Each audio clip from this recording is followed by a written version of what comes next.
Thank you for joining us today for our 5th annual webinar about community eligibility provision. Yes, that's right. This is the 5th annual webinar.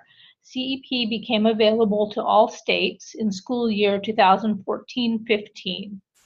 We have another milestone this year. Our original group of CEP local education agencies that started in school year 2014-15 have completed the 4-year cycle and must reapply to continue to participate for another 4 years. CEP stands for Community Eligibility Provision. I'll be using the acronym CEP from here on. Presenting this webinar today are Wendy Barkley and Pam Mayer from OSPI Child Nutrition Services. My name is Wendy Barkley, and I will start the first part of the webinar today, followed by Pam Mayer. We'd like to ask you to hold all questions until the end. We'll take questions through the Q&A feature, not through the chat box. Okay? So feel free to type in your questions as we go. We'll wait till the end of the webinar to answer them. Let's take a look at the objectives for the webinar. We're going to talk about the basics of CEP. This includes information about what CEP is and the benefits of CEP. We will talk about identified students, enrollment, and how to calculate the identified student percentage, as well as how to gather the documentation that you need. ISP is the acronym for Identified Student Percentage, and I'll be using ISP from here on.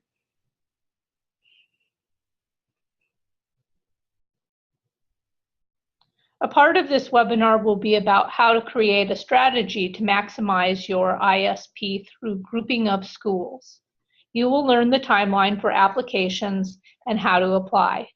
And we will present information about meal reimbursement too. This webinar will provide you with examples, resources, reminders, and we will allow time for questions at the end of the webinar. There are many benefits to CEP. All students receive meals at no charge. This can be advantageous as the stigma of free and reduced price meals can be eliminated. Hungry students don't learn well, and meals at no charge makes a breakfast and lunch possible for all students. You may have an increase in participation. An increase in participation brings more revenue to your program. An increase in participation can also increase the need for additional labor and support for food deliveries and food storage. Paperwork may be reduced for your school as free and reduced price meal applications are not collected. The paperwork may also be reduced for families who no longer have to apply for benefits. There is the reduced chance of over-identification, which means less chance that others will know who is eligible for meal benefits. Verification is not required, and there is no base year as compared to other provision programs. Meal service may be streamlined by no longer collecting payments or collecting meal charges. It's easier to implement alternative meal service such as grab and go and breakfast in the classroom. And meals do not have to be counted for by student name. You're encouraged to keep your point of service up and running. There are many benefits to a point of service system, such as being able to track second meals, as you may not claim second meals for reimbursement. And the point of service also maintains a record of meals eaten, therefore a source document that justifies your claim for reimbursement.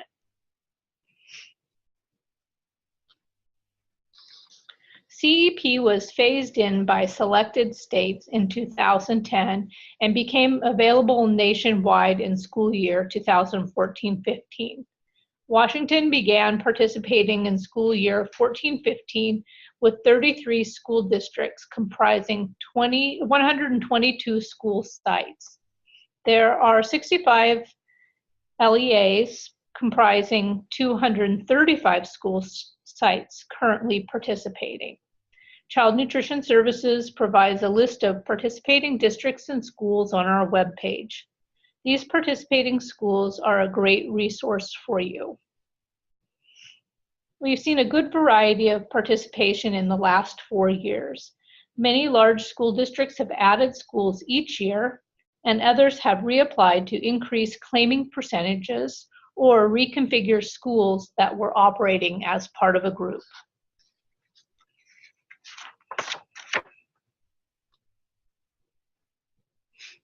Now that you know the benefits, let's hear a little bit about CEP and what it is. The intent of CEP is to improve access to school meals in eligible districts and schools, and to eliminate the administrative burden of collecting applications. Therefore, in CEP,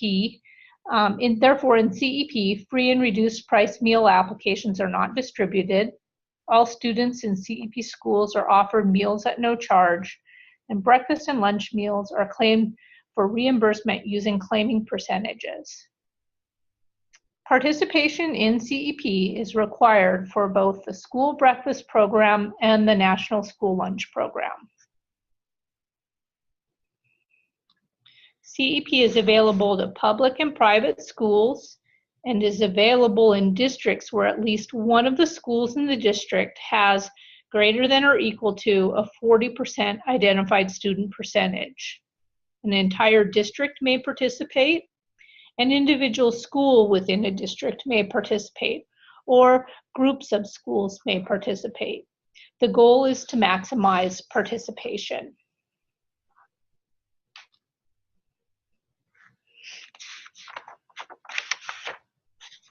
The identified student percentage is figured by dividing the number of identified students by the number of enrolled students. However, we use some very specific definitions and criteria for both identified students and enrollment. So let's take a closer look at both. Okay. We're using identified students. Okay. Identified students are students directly certified for school meals at no cost. Enrolled students are students, of course, enrolled in the district and have access to school meals. Data must be representative of April 1st, 2018. April 1st falls on a weekend day this year. You may use data from Friday, March 30th. You may run your data April 2nd to be representative of April 1st.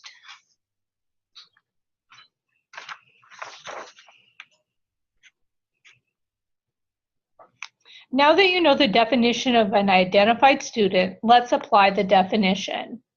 Identified students are those students that are directly certified for school meals at no cost. This includes two groups. Students from a household that participates in an assistance program, including basic food, temporary assistance for needy families, and food distribution programs on Indian reservations. These students are directly certified and appear on your direct certification list in the EDS system. You may also count those students in which you were able to extend eligibility. These are not students that are eligible for school meals by way of an application with a case number. Other source categorical eligible students are those students that are identified as in foster care, homeless, migrant, Head Start, or even START students. These students are also eligible for school meals by means of direct certification. The student names were on lists. For example, foster children that were on the direct certification list from the EDS system, homeless students certified as being homeless and on a list obtained from the district or school's homeless liaison. Migrant students certified as migrant on a list from the migrant coordinator or those found in the EDS system. Head Start and Even Start students certified as eligible for free meals from a list that you received from program administration. Remember, these students were not subject to verification.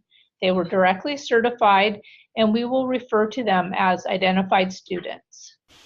Just a reminder, applications with case numbers are not identified students. Thank you, Wendy. Let's talk about the categories of identified students with respect to collecting CEP data for your application. As mentioned,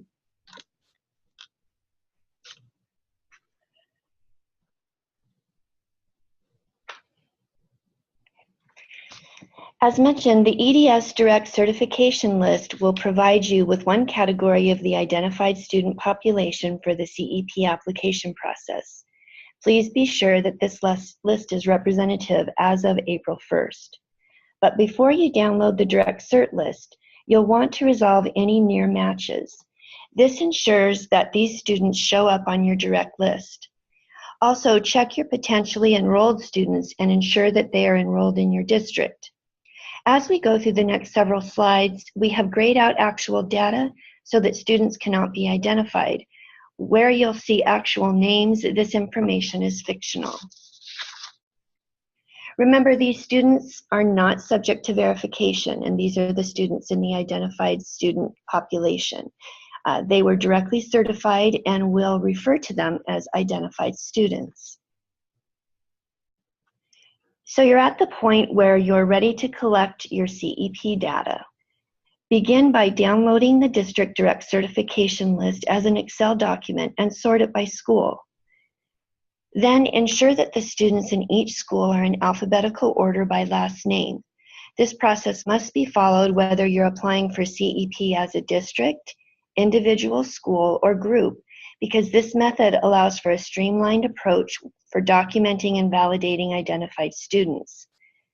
This method also provides the district with school-level identified student percentages, which might be useful for Title I, but are definitely used for school meal area eligible programs, such as the after-school snacks and the fresh fruit and vegetable program, in addition to other programs such as the at-risk supper program under CACFP.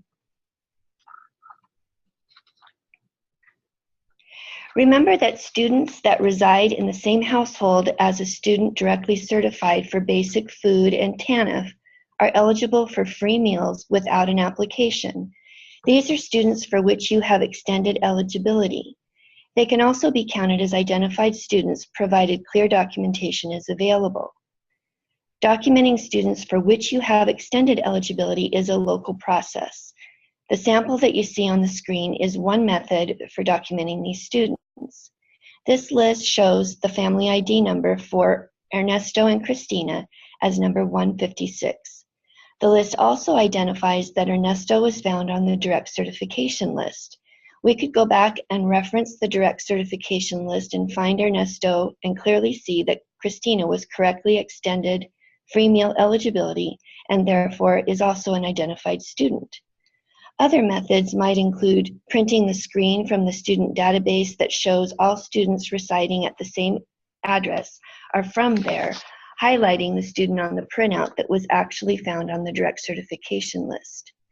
This is the same process that is required as part of the administrative review process. In other words, being able to clearly show how you qualify these students is important. Take some time before April 1st to review your process and ensure that you have one in place that provides clear documentation.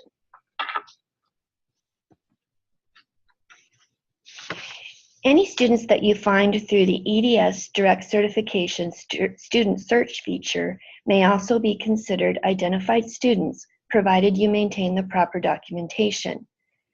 The Student Search feature is accessed from the Current Year tab in the EDS Direct Certification application. Select the Student Search feature from the drop-down box.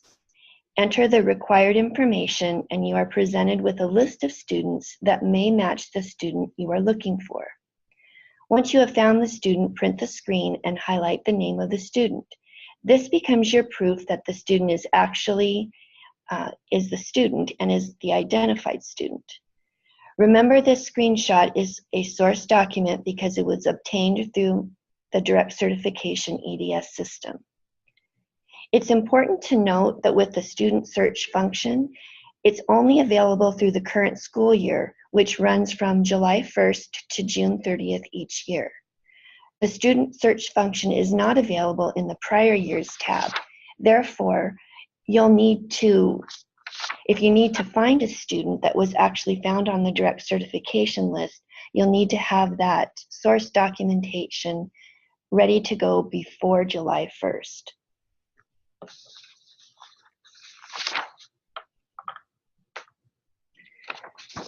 Let's move on to other categories of CEP identified students and the source documentation required for validation.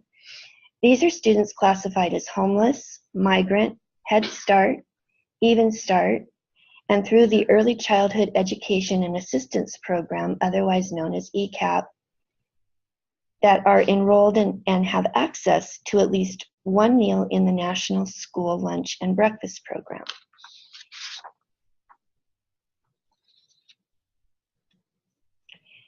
Each school district staff has a designated member as the homeless liaison. The homeless liaison is able to designate students as homeless.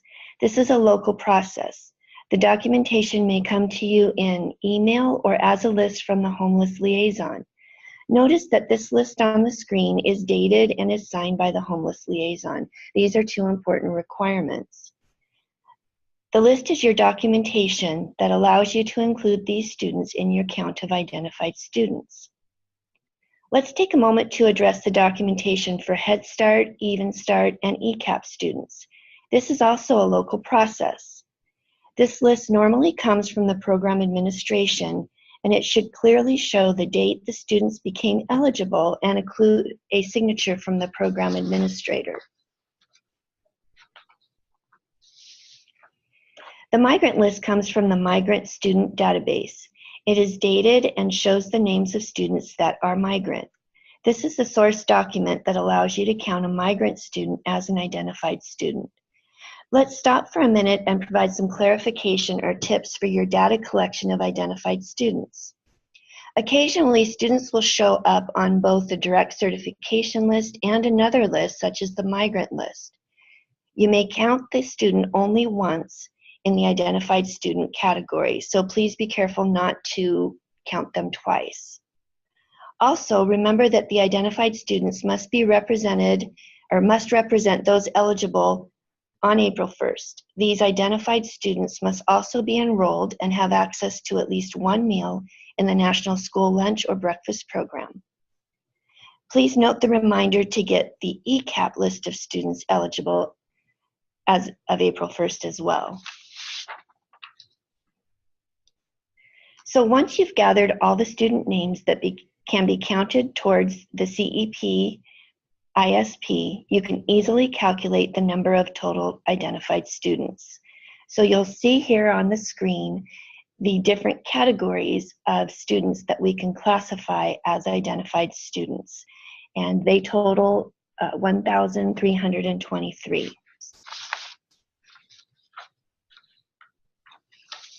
Next, we're going to focus on documenting enrollment. Enrolled students includes all students enrolled in and attending school that have access to at least one meal service daily representative of April 1st. For example, half-day kindergarten students with no meal service would not be included in your enrollment. Students participating in alternative learning experiences are not typically included in the count of identified students or enrollment, as they do not generally have access to school meals.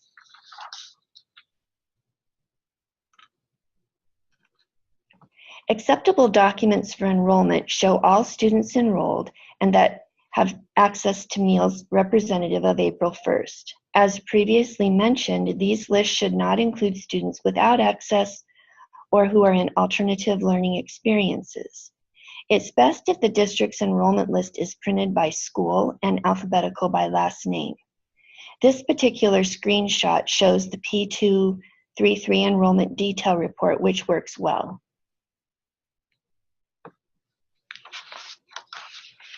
This is another example of an enrollment list. You can see that the district has highlighted names in various colors to help track and identify data sources.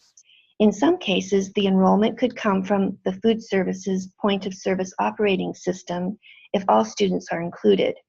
A word of caution though, as some point of service lists contain only students that participate in the meal program and are not considered a conclusive list of students who are enrolled in the district.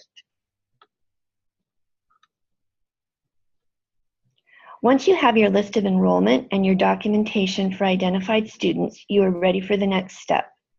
The next step is to cross-reference your ISP document with enrollment.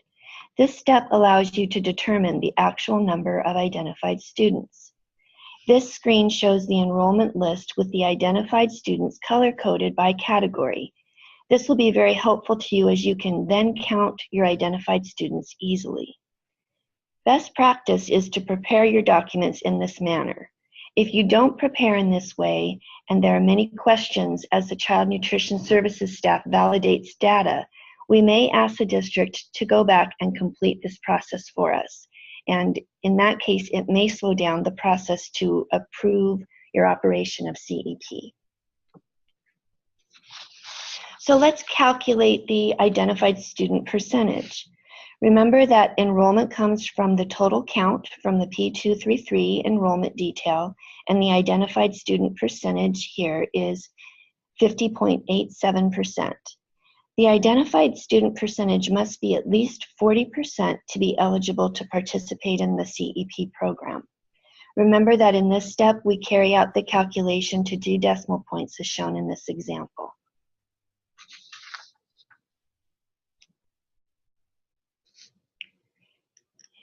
So now that we have an idea of our source documentation, our identified student population, and our enrollment as of April 1st, you've calculated your identified student percentage, you can move forward with the application process. Once the OSPI Child Nutrition Services Department receives your application, our staff will make sure it's complete. This is the reason why we need summer contact information, as we'll address in more detail in a few slides.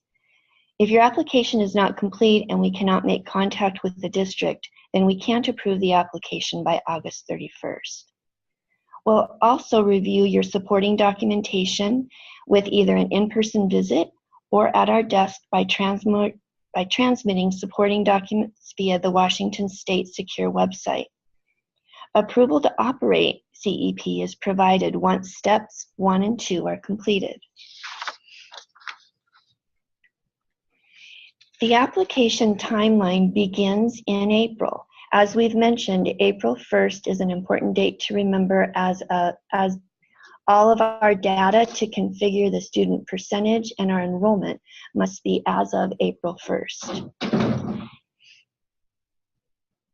During the next few months in May and on into June, the district can complete their application process and submit their application to the Child Nutrition Services Department by the last day of June.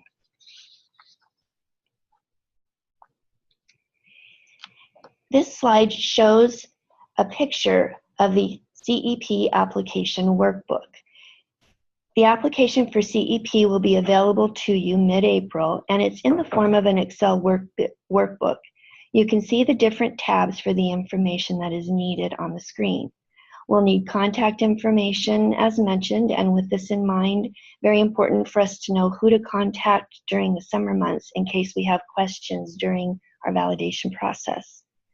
The CEP agreement must be signed by the superintendent, business manager, and food service director. These are key players in the process, and we want to ensure that all are aware of CEP and its potential impact on the district. A copy of your meal counting procedures for participating sites is needed.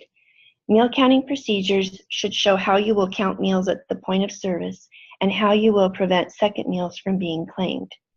Then we'll ask you for your numbers of identified students and enrollment for the participating sites according to how you will operate, either district level, individual school sites, or group schools. Regardless of how you plan to operate CEP, school level data is required. And once the application is complete, then you're ready to submit it to Child Nutrition Services. Please remember that you must retain your documents used in the development of the identified student percentage. This includes documentation for the initial year of approval and any updates that are made to the ISP throughout the 4-year cycle. It's also important to maintain 3 years after submission of the final claim for reimbursement. So all of this information needs to be on file 3 years after the submission of your final claim.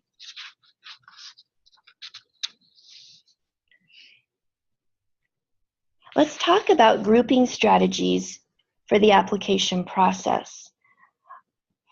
Grouping strategies are important to consider as it helps to influence the ISP either with a group of schools or between one or the other. A possible grouping strategy for a CEP application is to qualify a near eligible site with an eligible site to make both sites eligible. This option works well for schools, especially if there will be potential problems when some schools serve meals at no cost and others do not. If participation numbers increase at the school with a low number of identified students, the site may come out even reimbursement-wise.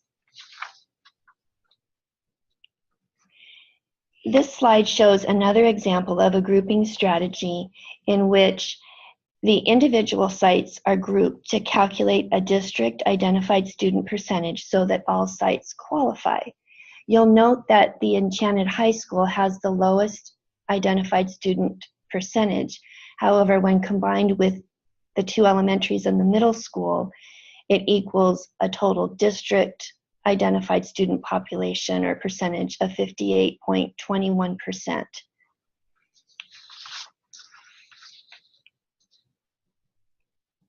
Please remember with regards to the identified student percentage that identified students are only those directly certified.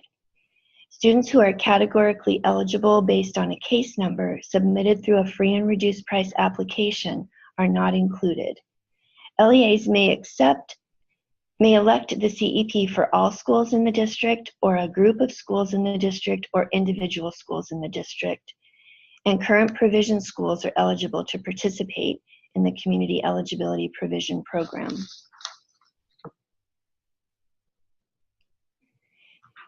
If the identified student percentage changes during the program, a new identified student percentage may be established each year using data as of April 1st. While the district can apply to increase the ISP each year, if the ISP calculation doesn't result in the desired outcome, the district can move forward with the ISP that was originally approved. In addition, you can change or you can add schools during the program. You can reconfigure groupings. However, there is the requirement to reconfigure if a school population changes due to boundaries, grade levels, etc. With regards to the application process and reimbursement, just some things to keep in mind. The number of free and reduced applications for students eligible by income, these students may move to the paid category. Additionally, districts participating in CEP are not eligible for the 30-cent breakfast and the 40-cent copay for lunch, nor are they eligible for the 17-cent breakfast for reduced price meals.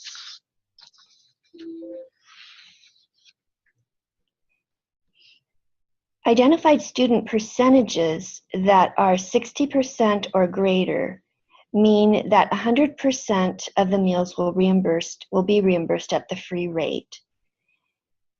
The USDA Community Eligibility Provision Reimbursement Estimator can help you in evaluating your potential reimbursement under CEP and evaluating several grouping scenarios. And this information can be accessed through the Child Nutrition Services webpage under the Community Eligibility Provision topic.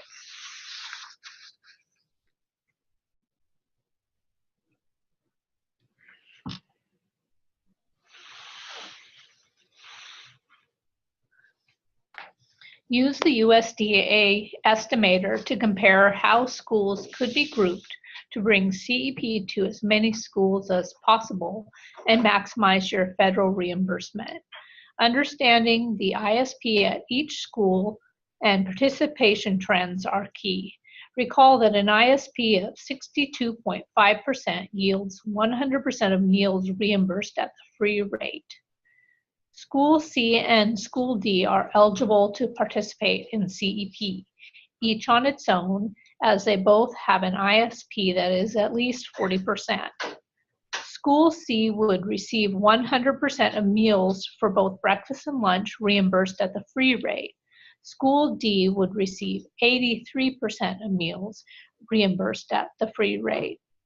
However, if we look a little further at how we could maximize reimbursement, we would see that grouping School C and D together makes most sense. Both School C and School D meals could receive 100% meals reimbursed at the free rate if they were grouped together. Once you've figured out the ISP, the next step is to multiply the ISP by the USDA multiplier of 1.6. After multiplying, you will have the free claiming percentage. The remainder of the meals will be reimbursed at the paid rate. Please keep in mind that any meal costs in excess of the total federal reimbursement received must be covered through non-federal sources. Before we move on, let's address the multiplier. USDA regulations tell us that the multiplier may be anywhere between 1.3 and 1.6. Since CEP became available, the multiplier has not changed and has been 1.6. The CEP multiplier will be 1.6 for school year 2018-19.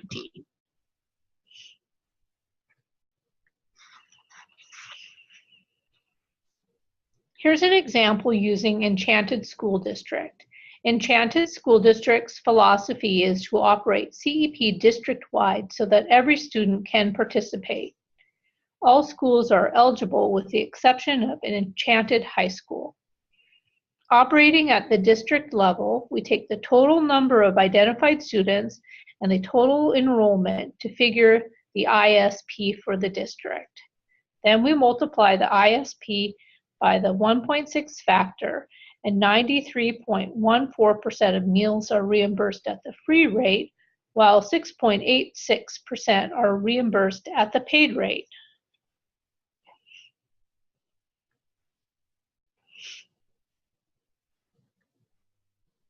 If Enchanted School District claimed 1,000 student meals in the month of September 2018, 931 meals would be reimbursed at the free reimbursement rate, and 69 meals would be reimbursed at the paid rate.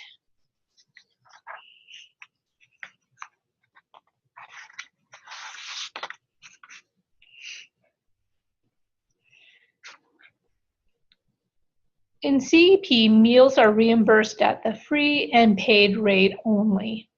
State assistance provided to CEP districts includes the state assistance for free breakfast at 17 cents per breakfast. Please note that CEP is free and paid meals only.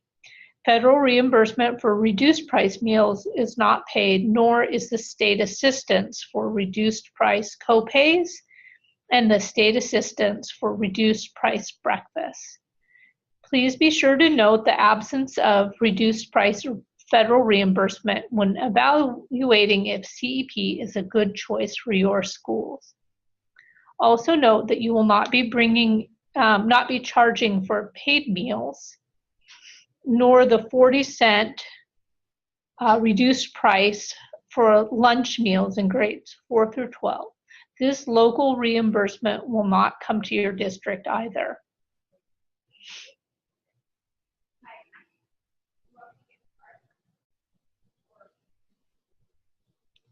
Reimbursement rates and details are available on our Fiscal and Claims webpage, which can be accessed from the National School Lunch Program webpage.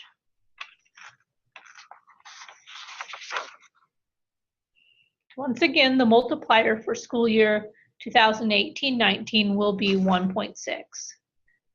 Costs to the program in excess of the total federal reimbursement must be covered using non-federal funding sources. Options include revenue from a la carte sales and any in-kind contributions from outside sources. Levy dollars are also used in some cases.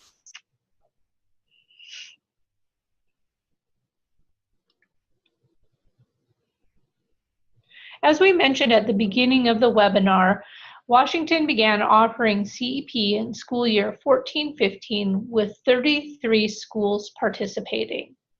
Since those schools are at the end of the four-year cycle, we've begun notifying affected districts and are working to help establish next steps.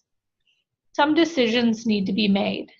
Let's look at the options for CEP schools with cycles expiring June 30th, 2018.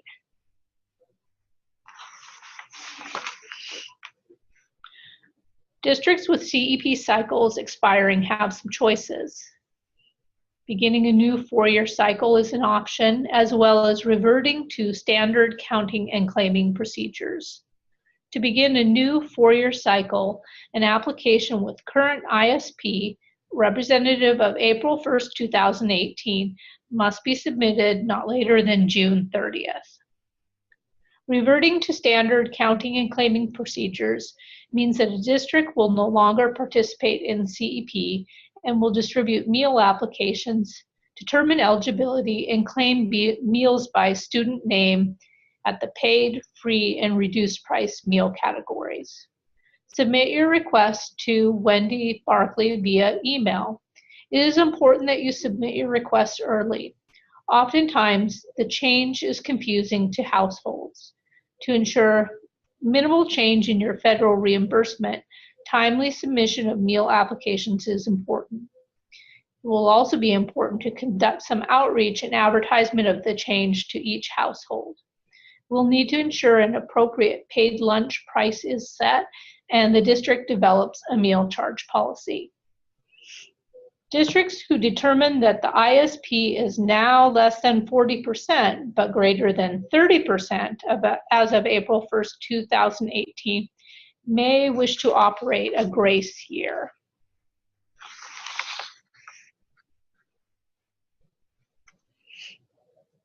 Operating a grace year may be a good idea if you would like to continue CEP and work towards reestablishing an ISP of at least 40%. As well, you may not be ready to distribute applications and determine eligibility, and it would take a great deal of effort to hire and train staff in the process. Operating for a grace year requires establishing a new ISP and claiming percentages. These percentages would be used for the 5th school year. To operate a grace year, submit the application workbook no later than June 30th.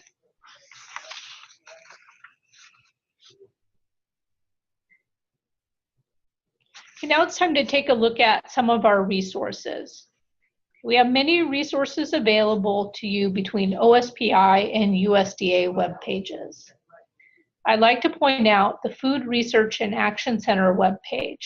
There are many different and helpful resources available on the FRAC page. The FRAC page also compares different states and outcomes for community eligibility, which might be a very helpful resource for you.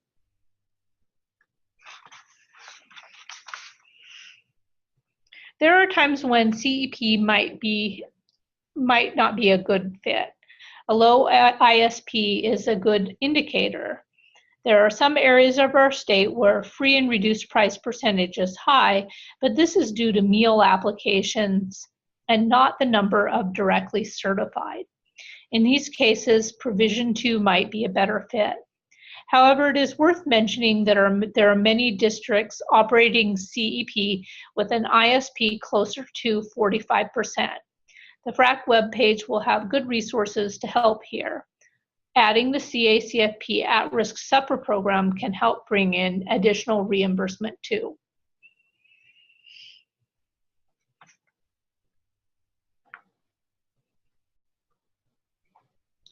So free and reduced meal applications and conducting direct certification monthly or often provide schools with individual student eligibility data for poverty status purposes.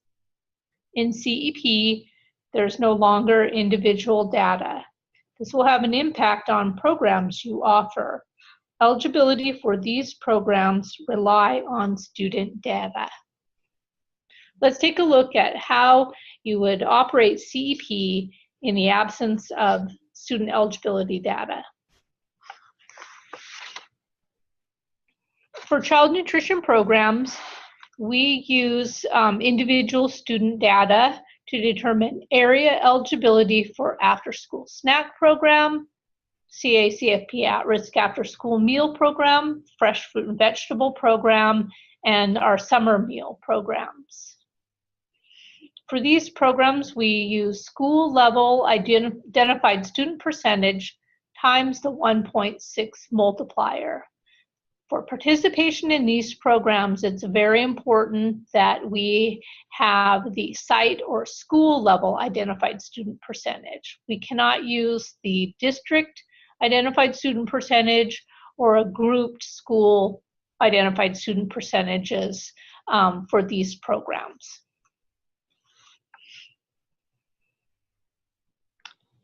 State and federal programs rely on individual student eligibility data also. Okay, and again in CEP, this data is missing. Okay, some of those programs are listed on your screen here, the state and federal education programs, and OSPI Memo 16-15, Title I and State Education Program funding is still applicable to CEP programs. So let's move on and talk about what happens when we don't have individual student data for free and reduced percentage or poverty level, okay, for these particular state and federal education programs. We must collect that data, okay, income data or what we would call poverty data through an alternative form. And in Washington, we use the Family Income Survey. It's distributed annually, and it collects household information from households that are not directly certified. You can keep your direct certification systems in place and continue to conduct direct certification during the 4-year cycle, and then collect family income surveys from households that are not directly certified. Please understand that the school food service account cannot be used to print or distribute or determine poverty using the family income survey. These processes need to be conducted outside of the food service department. We have information available on our webpage about the family income survey. The family income survey is included on our CEP webpage, as well as some letter templates for which to distribute alongside the family income survey to households. Okay, and again, the family income survey needs to be distributed each year of the CEP cycle.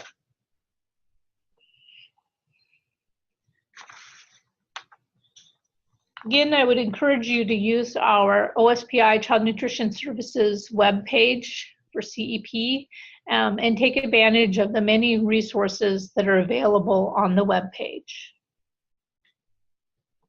And I'd like to go over really quickly again the application timeline. So April 1st is coming soon, and that is the point in time in which your data for CEP needs to be represented. So gather the identified students and enrollment as of April 1st. June 30th is the application deadline to apply to for CEP. In past years, USDA has extended that deadline to August 31st. However, there are no planned extensions this year.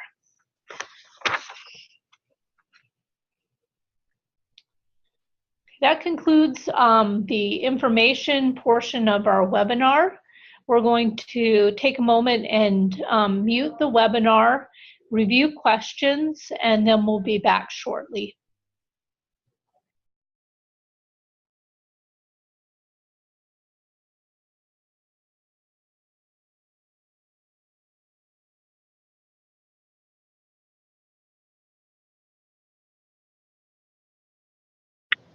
Once again, just a reminder to use the Q&A function in the webinar and to submit questions.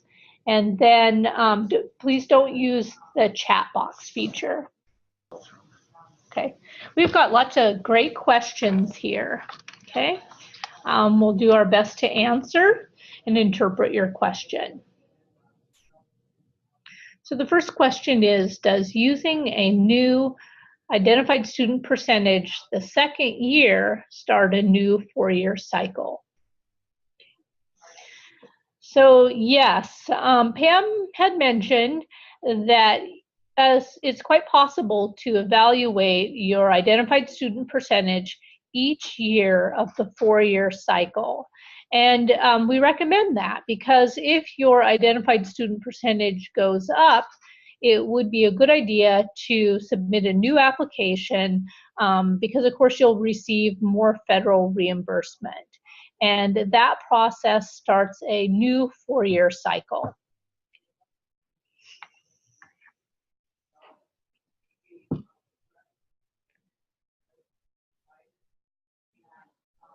Okay, after year 1, are there any requirements for a CEP school to continue into year 2, or does it automatically renew for all years? Okay, so once you apply for CEP and you're approved to operate, you'll operate for the next 4 years without the need to renew or submit a new application. Okay. The only requirement is that if you want to increase your identified student percentage, regroup schools, you have a different take on CEP, then you'll need to submit a new application. But if all is going well and you want to keep your ISP for all 4 years, you don't need to, it just automatically renews for those years. No need to even contact OSPI.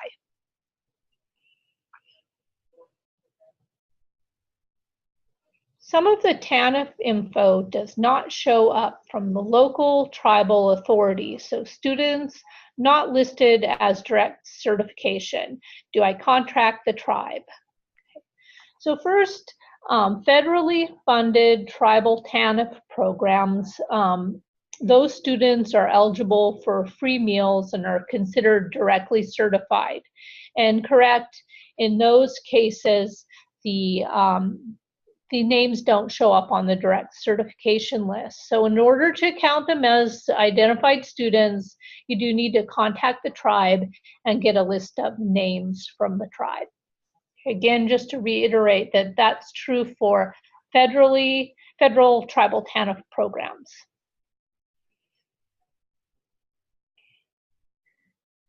Okay, next question, please repeat the dates. April 1st is a Sunday, so use the enrollment from March 30th or only from April 2nd. So I gave a choice. You could use March 30th and say the end of the day that day, March 30th, your data could be representative of that date and time because April 1st is a Sunday. You could also run your data first thing in the morning, April 2nd. Some systems will also be able to let you run data as of April 1st too. So you'll just need to do what's best for your system. But because it's a weekend, we could use those dates as well. Okay. If anyone is enrolled, say on April 2nd, we absolutely couldn't count them though.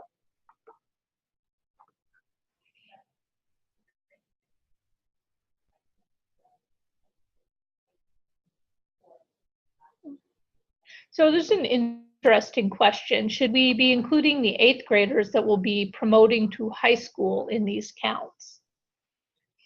It's for all current students, even though they won't be in the same grades next year, the same students next year. And that's correct. So your data for the school is representative of April 1st. So it's those students currently enrolled as of April 1st.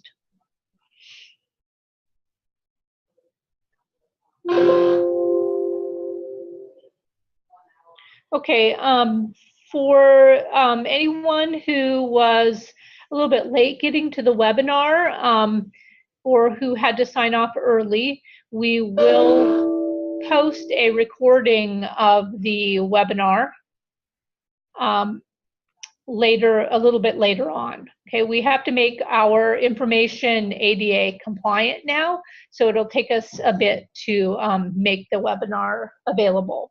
Okay.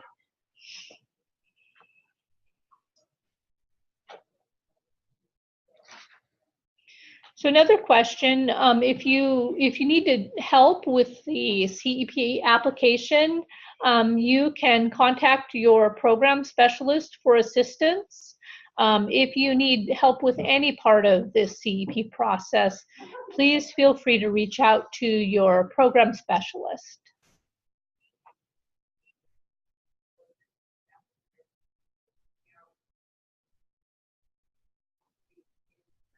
Okay. Another question is, if we are a school that only has one grade and is growing next year to have 2 grades, is CEP possible?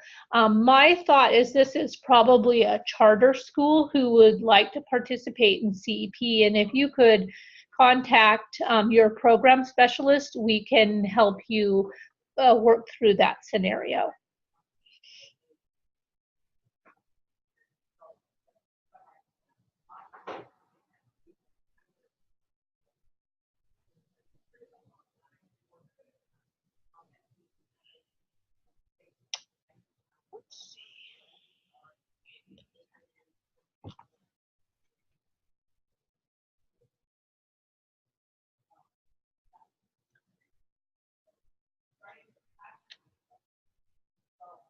Okay.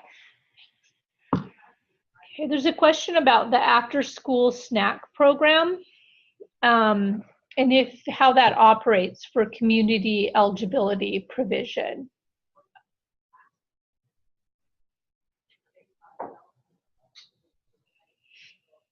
Okay. So it is possible to operate the after-school snack program with community eligibility provision. What we'll do is take the individual school level ISP times the 1.6 multiplier. And if that level is 50% or greater, then you would be eligible for a course area eligible snack program. So all snacks would be reimbursed at the free rate.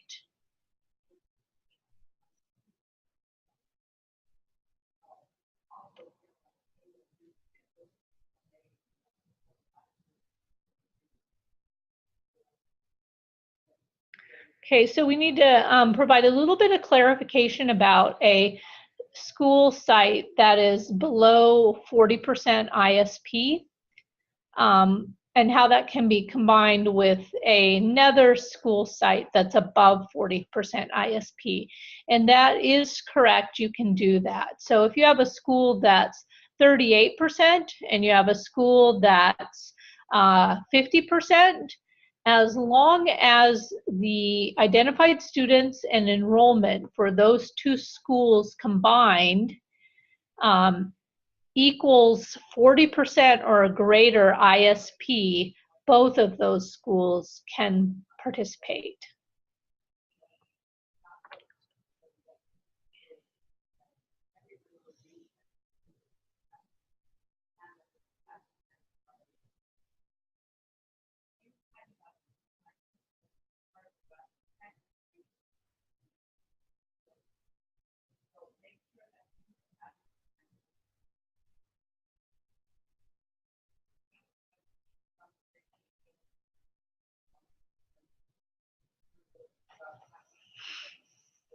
Okay, regarding the 62.5% identified student percentage, when we multiply 62.5 times 1.6, we get 100%, and 100% becomes the free claiming percentage. So that means that all students, all meals are reimbursed as free. 100% of meals are reimbursed as free.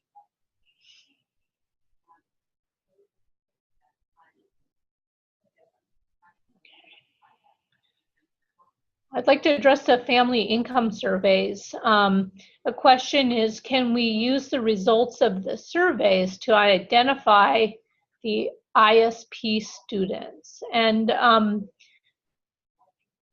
if I understand this correctly, no, the results of the surveys would not yield identified students. The results of the survey would yield students in your district that probably are eligible for free or reduced price meals. They're coded as 25 for CEDAR's purposes, and that data yields what's used to determine the funding for your state education programs.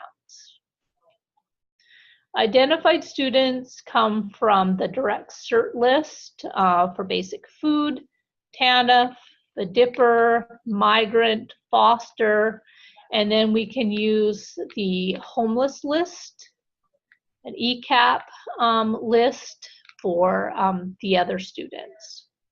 Okay, that's for the purposes of community eligibility and determining an identified student percentage.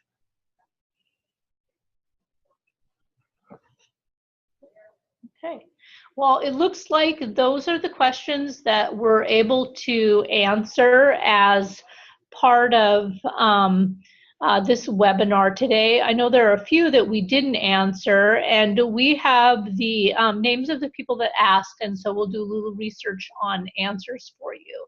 So we can hold on for a couple more minutes if anyone else would like to submit questions. And just a reminder that community eligibility provision is not super easy, okay? And as you work through the processes to gather your identified students, you'll likely have a lot of questions. You'll probably also have questions about how it operates, family income surveys, all those things once you start to think about it. So please do feel free to reach out to your program specialist, and we can certainly help you with the process. Okay, it looks like we don't have any further questions, so we'll go ahead and end the webinar. Again, recording of the webinar will be posted at some point, and we really thank you for participating today.